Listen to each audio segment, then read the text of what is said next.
My first instructor used to say the best part of flying is landing in one piece.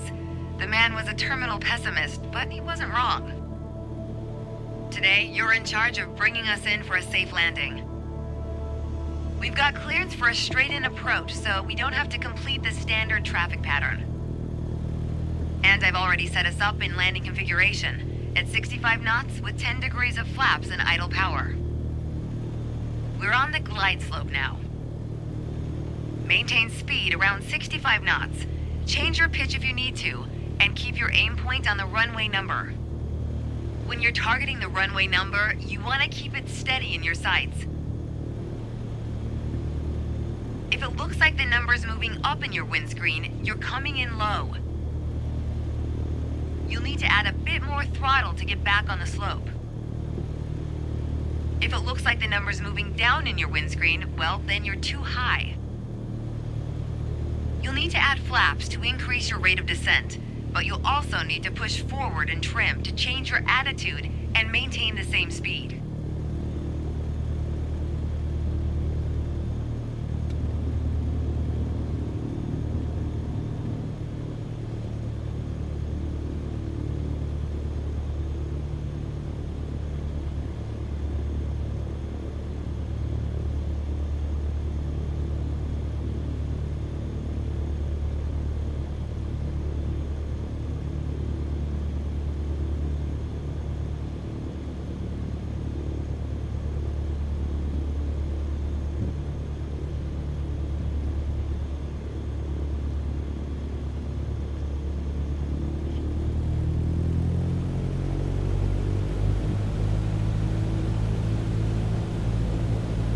Keep your aim point on the runway threshold. When you're 10 feet above the runway, it's time to flare. Once we pass the threshold, shift your aim point to the end of the runway. Then, pull back slightly on the yoke to aim the nose just above it.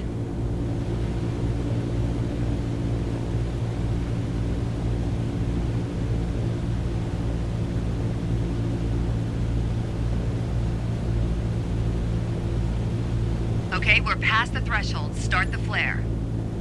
Keep pulling back slowly. Let the plane settle onto the runway. Don't push it down, but don't let it start climbing. Nice. Now apply the brakes to slow us down and bring the plane to a stop.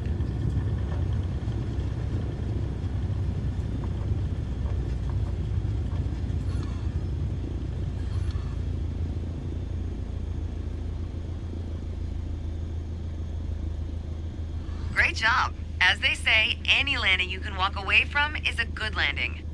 But if you can use the plane the next day, it's outstanding. Landings can be hard, even for seasoned pilots. Trust me, don't hesitate to practice. After all, that's what we're here for, right?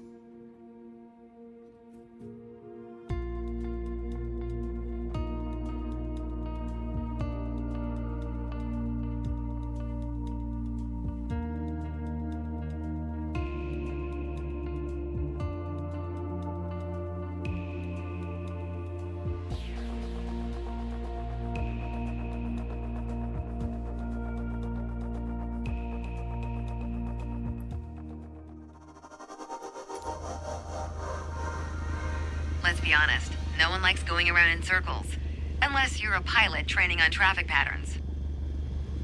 Sedona's standard traffic pattern follows a 1,000-foot altitude around the main runway. By the time we're through here, you'll know how to complete the full run from takeoff to landing. So let's get started.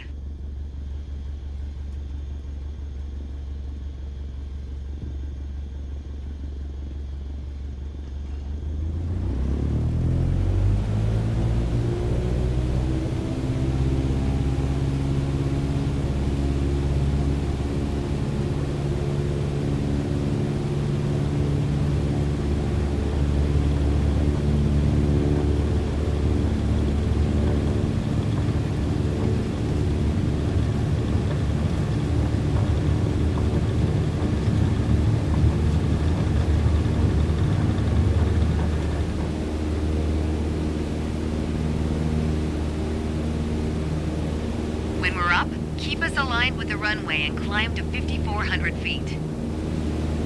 We're going for a left-hand traffic pattern.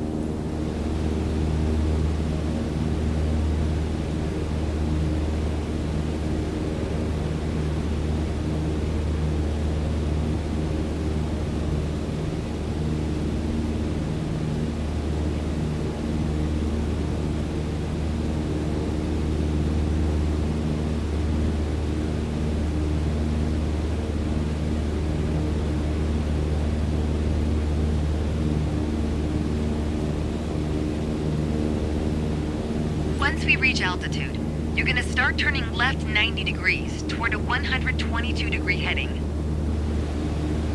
Okay, we're in the pattern. Get ready to enter the crosswind section. Good. Keep going till you reach the traffic pattern altitude of 5,700 feet. Ready to make your left turn downwind?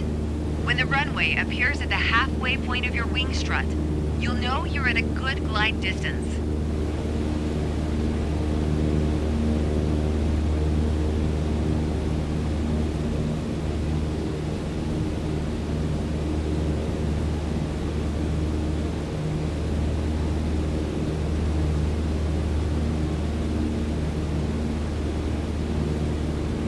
We've got the wind at our back now. We're on the right track. Lower your nose to a cruise attitude and reduce power to 2,100 RPMs. Once your speed is in the white arc, add 10 degrees of flaps to prep us for landing. Now's not a bad time to check if the runway is looking good. And, it probably goes without saying, always watch out for other planes entering or exiting the pattern.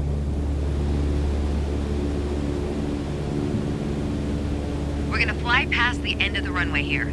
Keep going until you see it at a 45-degree angle behind you. That's your cue to turn left again, onto the base leg.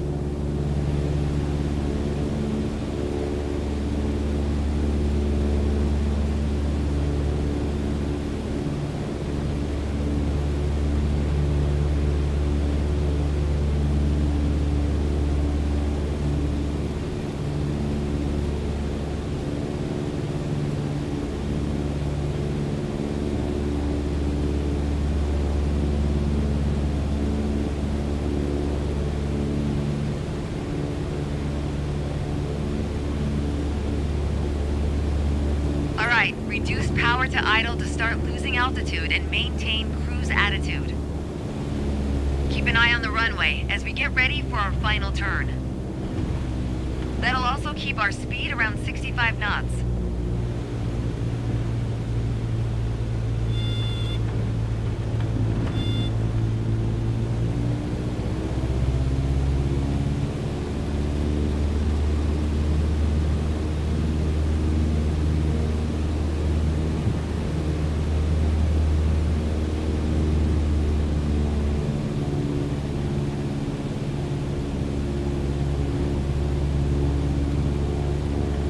There we go. The runway's in full view.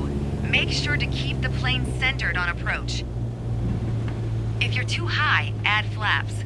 Too low, add power to maintain the glide path.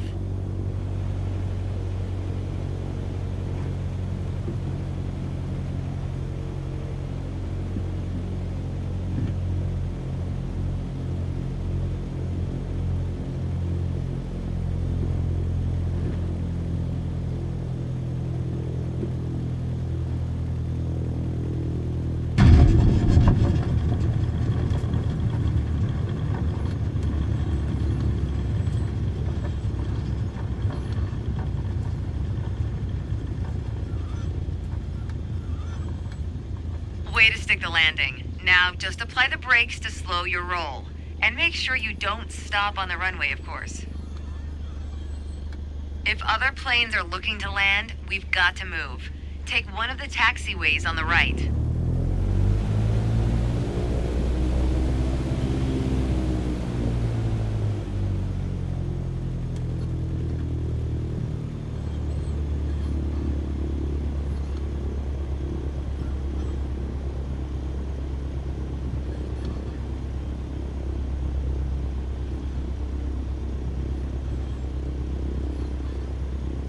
Good job. As an old instructor said to me, not only did you not die, you're really learning to fly.